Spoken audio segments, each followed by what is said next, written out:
Assalamualaikum warahmatullahi wabarakatuh. Perkenalkan, nama saya Nur Indah Syamli Firdaus dari Fakultas Sains dan Teknologi, jurusan Biologi, Universitas Negeri Araniri, Banda Aceh.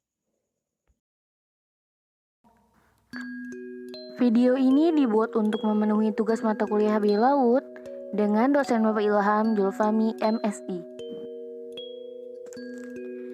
Saya akan menjelaskan arus air laut atau disebut dengan ocean current. Pengertian arus air laut itu sendiri yaitu pergerakan massa air secara vertikal dan horizontal untuk menuju keseimbangan, yang mana air laut ini menuju dari satu samudra ke samudra lainnya. Panjang arus air laut ini bisa mencapai ribuan kilometer dan lebarnya lebih kurang 200 km. Kemudian, arus ini sendiri dibagi menjadi dua, yaitu arus hangat dan arus dingin. Yang mana arus hangat ini yaitu arus yang berasal dari daerah ekuator menuju daerah kutub. Sedangkan arus dingin yaitu arus yang berasal dari kutub menuju daerah ekuator. Arus air laut biasanya dinamai sesuai nama wilayahnya. Misalnya, arus air hangat yang mengalir di Brazil, maka dinamakan arus air laut Brazil.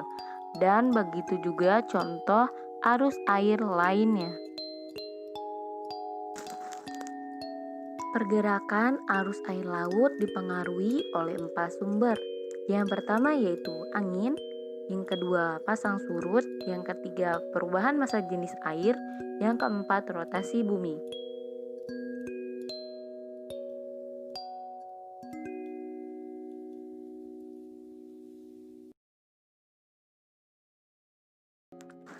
Arus air laut dibagi menjadi dua bidang, yaitu arus permukaan dan arus dalam, yang mana arus permukaan ini hanya mengendalikan 10% dari air laut yang teratas, sedangkan 10% lagi dipengaruhi oleh arus dalam.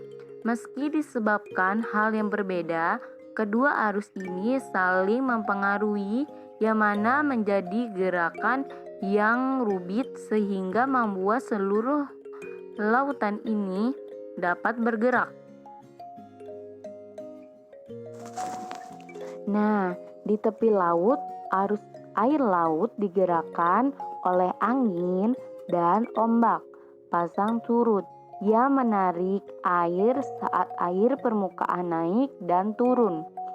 Sementara di lautan terbuka, angin merupakan kekuatan utama atau angin ini merupakan faktor utama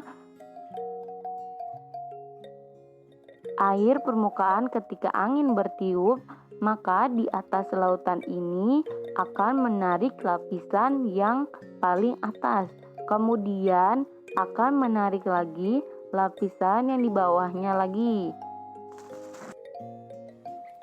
Kemudian jika kita perkecil layar untuk melihat pola arus layar permukaan di seluruh bumi, maka akan melihat adanya lingkaran besar yang disebut dengan bilin yang berjalan searah jarum jam di belahan bumi bagian utara dan melawan arah jarum jam di bagian tepi selatan.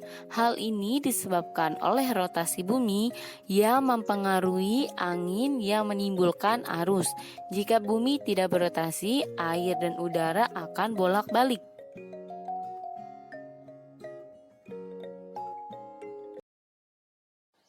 Selanjutnya, arus permukaan air laut ini mempengaruhi perubahan massa jenis air laut ketika Air bergerak menuju kutub utara, suhu air semakin rendah. Air ini memiliki konsentrasi garam yang lebih tinggi karena kristal es menahan es dan melepas garam.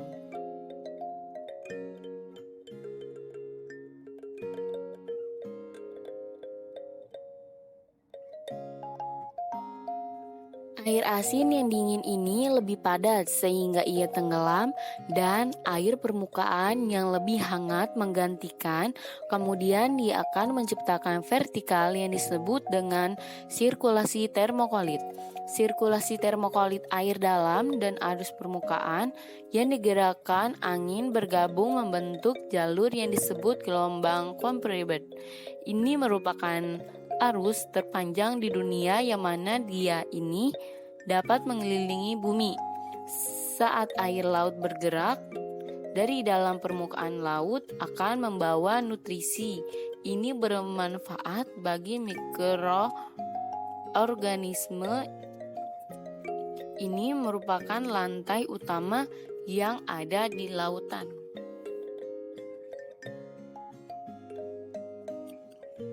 Kesimpulannya yaitu arus air laut ialah aliran air yang bergerak di sepanjang laut dengan jalur tertentu yang mengalir dari satu samudera ke samudera lainnya. Kemudian pergerakan air laut ini dipengaruhi oleh 4 sumber. Yang pertama angin, yang kedua pasang surut, perubahan massa jenis, yang ketiga air laut, dan keempat rotasi bumi. Sekian dari saya, mohon maaf bila ada kekurangan. Wabillahi taufiq.